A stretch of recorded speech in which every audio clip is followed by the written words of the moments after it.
Okay, now we know some basic command of the device, right?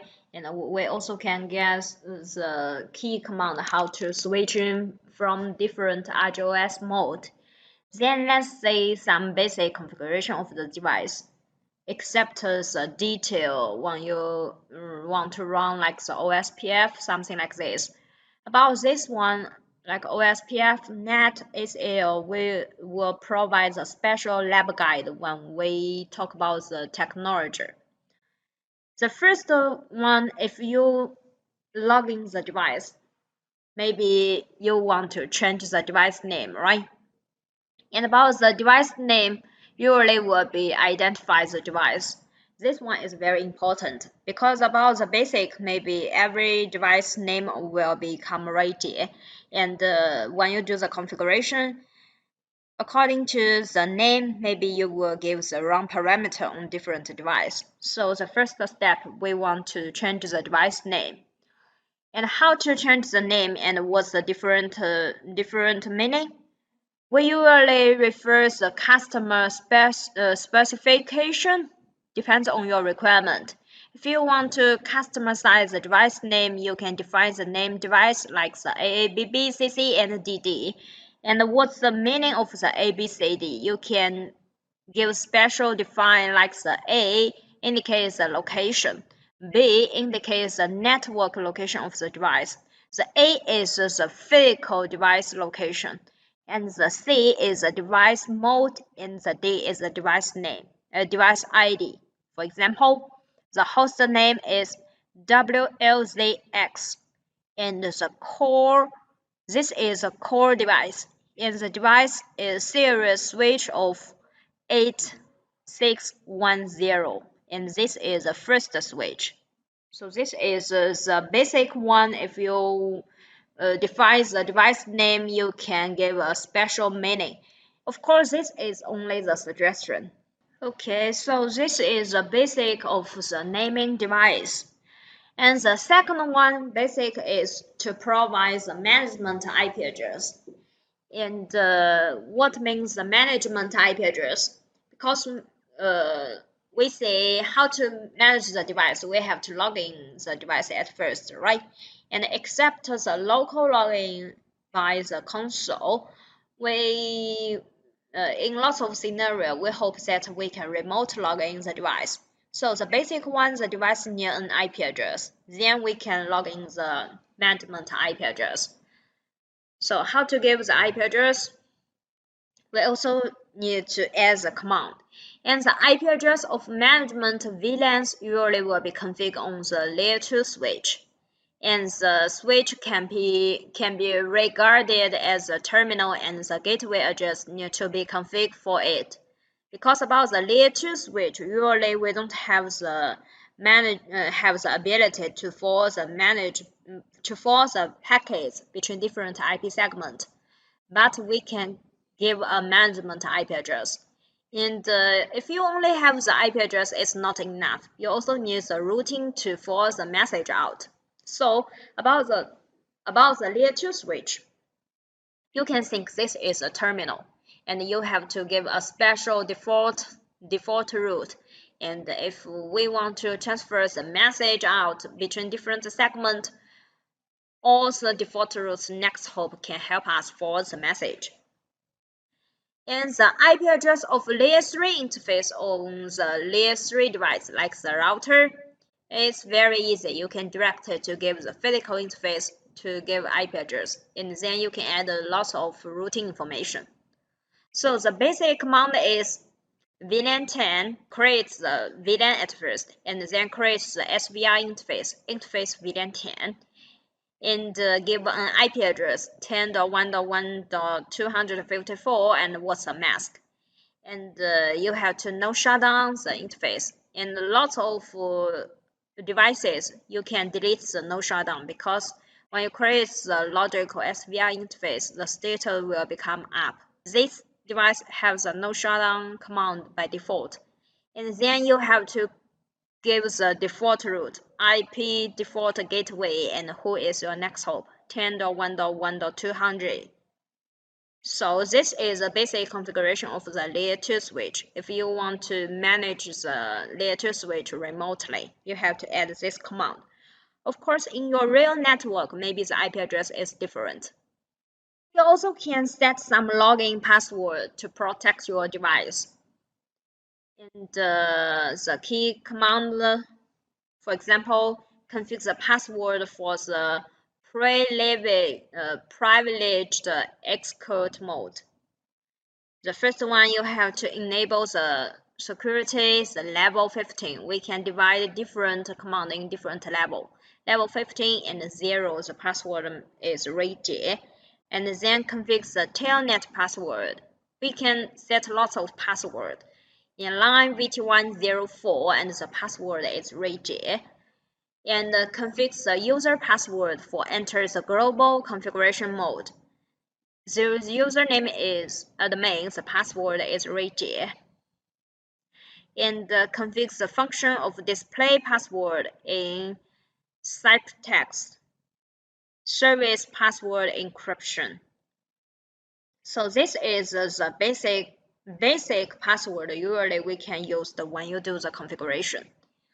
And also you can use some show command to check the status, to check the configuration of the device. And here are the typical: show running, show version, show CPU, interface contactor, the log interface, the ARP, the MAC address table, and the clock information.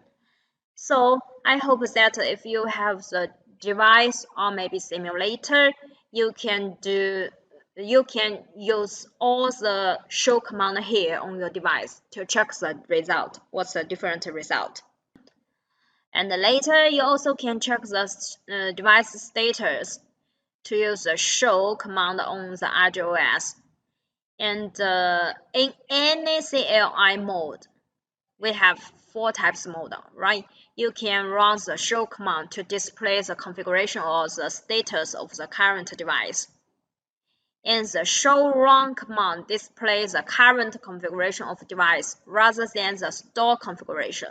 So these 2 configuration is different. Pay attention. If maybe you add the IP address of one interface, but you don't save the configuration, this command only will be located on the running configuration. But if you reset the device or maybe restart the device, this command will be deleted. So you must, when you finish the configuration, you must use the command save to copy the command into the store configuration. And the next time maybe your device restart, then you can see every command you do before. Let's see an example to display the configuration. We can use the show run. Of course, you can directly use run is enough, or maybe have the full name run configuration.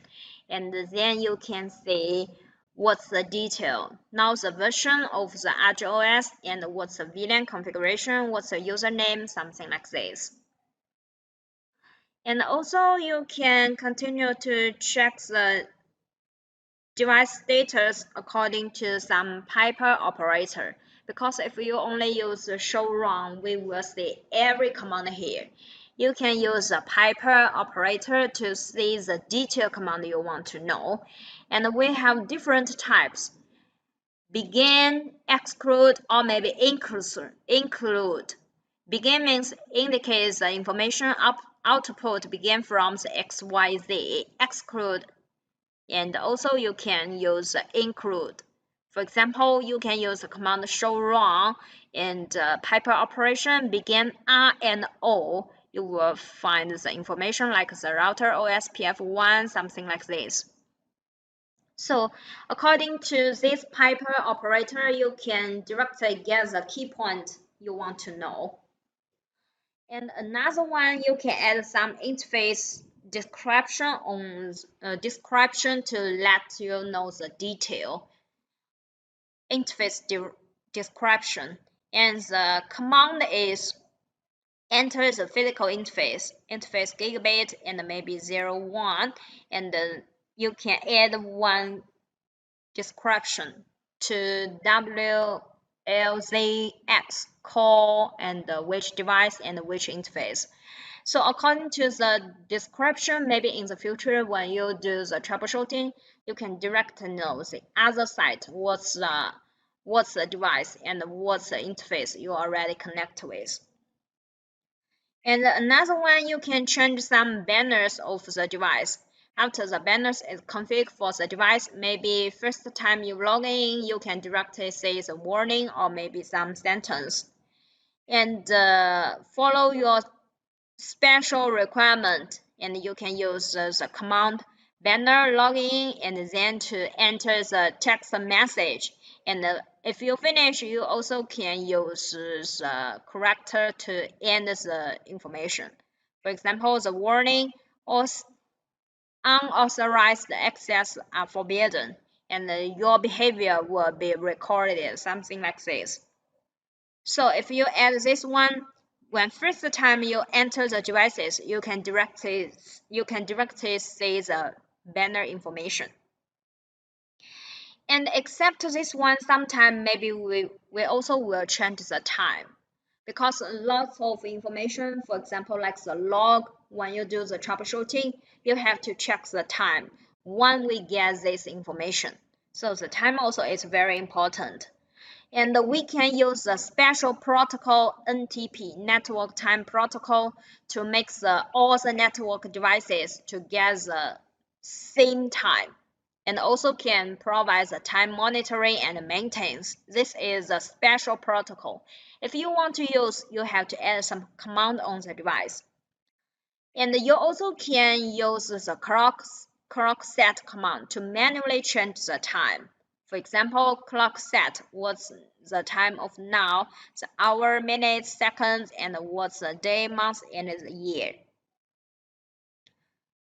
And then if you want to use a special protocol to synchronize all the devices, you have to enable on the global. And the SNMP or maybe NTP enable, and what's your server address, because we will check the time according to the server. So in your network, you also have to deploy a time server. And the next part is about the SNMP. The SNMP will be used to synchronize some config or maybe some false information within lots of devices. And in this scenario, you have to deploy the NMS software to get the running information and also get the config devices and the local fault by the SNMP protocol. So we have different types: SNMP v1, v2c, and v3. And usually the SNMP v2c is used by default. And the SNMP v1 and the v2c use a common community names for authentication, and SNMP v3 provides a higher security. Of course, if you want to use SNMP v3, you have to add some special command. And how to configure the SNMP? First, you have to configure the SNMP server, community, Ruijie, RO, or maybe RW. And RO means indicate we only can provide the read-only attributes. The NMS software can only obtain the related information based on the community name. The W means we can get the read and the write attributes. So we can directly configure the device and also can get some information on the community name. So this is SNMP. And the next part is about the log application. The logs will record the key information about the running of the device. You also maybe when your network have some faults, you want to do some troubleshooting, and you have to finish the process according to some fault message, right? And about this message, the key point is the time, right? So the time also is very important. So how to get this log information? This log function is enabled by default, and the information is recorded in the memory. But about the memory, we also have the storage limitation, right? So these logs will be lost after the device is restarted. Some scenario you can synchronize this log information to some special log server. So if in your network you set up a syslog server, and this server will be specially to record the logs of the key devices in the project, you have to add some configuration. You have to enable your service sequence number at first, and then the service system name, what's your system name, and what's your login user information, and the login server IP address, and the login source interface. Use which loopback interface to transfer the login information to the log server, and then to enable the terminal monitoring. So these are the key points. If you want to deploy the log server on your network, you have to add the key part on the network devices. Then your devices will do the communication with your server.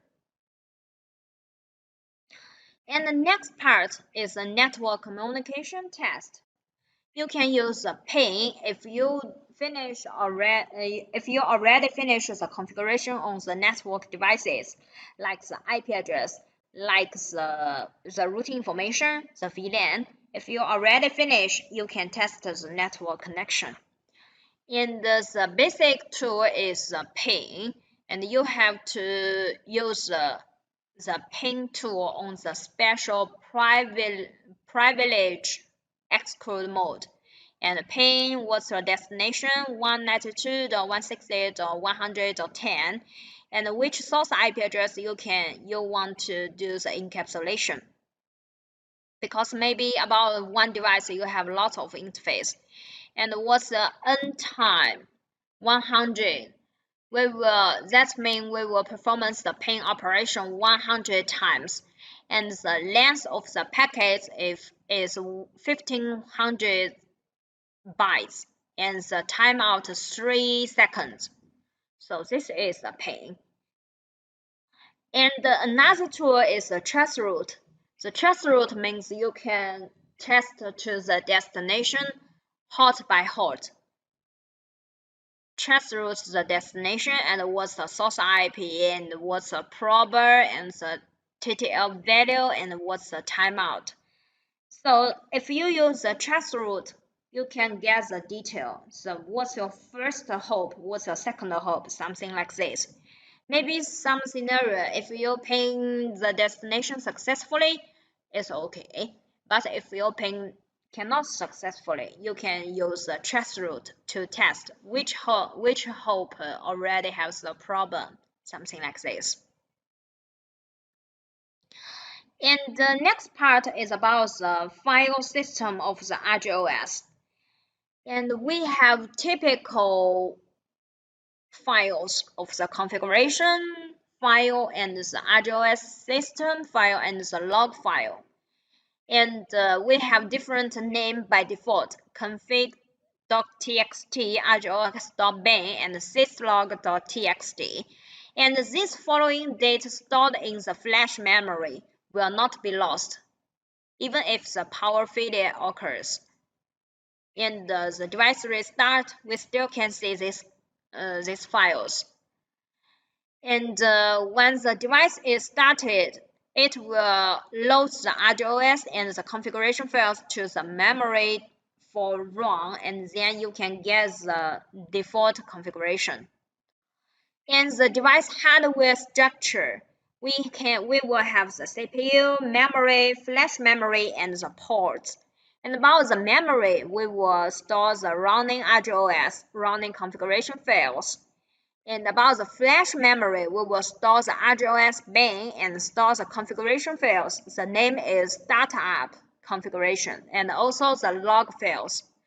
And the porter, we will have the console port, USB ports, the service port. They are typical one. And about the flash memory, these files will not be lost. And another one, once the device is start, it will read the config.txt files from the flash memory, and we will use this command as the current configuration of the device. And this command will be done when you finish the configuration. You use a save command. You can keep all the configuration of these files. And another file is a running config. About the running config is a current running configuration, which will be written into the configuration text after we use the command save. And here are the key command. On the privilege export mode, you have to use the key command write. That means you will save the configuration. And on the global, no command deletes the special command. For example, no VLAN 10, right? You will delete the VLAN. And then you will use some command delete config.txt. We will restore the factory settings. For example, VLANs do not need to be deleted separately on Ruijie device. And you can copy flash config.txt to another flash config back. We can back up the current saved configuration. You can config flash copy back to flash config.txt. You will restore the backup configuration and use it to override the current saved configuration. And then reload, restart a device. So they are typical command. Maybe when you do the configuration, finish the configuration, you have to save it, and maybe you can restore or maybe delete some special config.txt. They are typical command. So that's all about the RGOS operating system. And how to log in the device. We will have the local remote way to log in the device. The local way is the console login. Remote we have the telnet and SSH. And about the basic of the command, like we have 4 types command mode, right? Of course, typical when you really do the configuration, you also have another mode like the protocol mode, something like this. And we also explain some command feature and also some typical command. And the basic operation of the device gives the name, gives the management IP address, and also configures the login password and some typical show command. And about the management of the files, we can have the configuration file, the RGOS system file, and also the login file and the other one. But pay attention, because the command, we have lots of command information.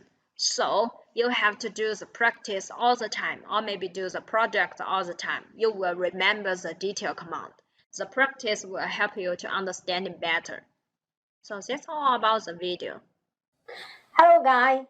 Now maybe you already know the basic information of the RGOS, right? Let's have a brief summary for you. First, we explain how to log in the device. We can divide it into 2 parts.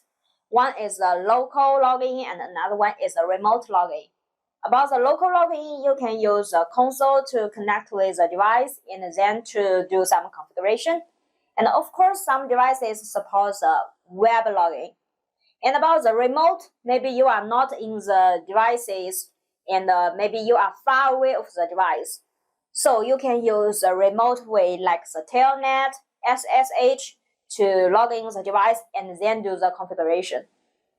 And the second step, we also talk something about the basic command. For example, like how to name the device, how to give the IP address, how to save the configuration, something like this. The third part, we talk something about the key firewall system management. For example, if you finish the configuration, you have to save the configuration, right? And then maybe you can upload or maybe you can download these firewalls. And also you can get some system log information from the device.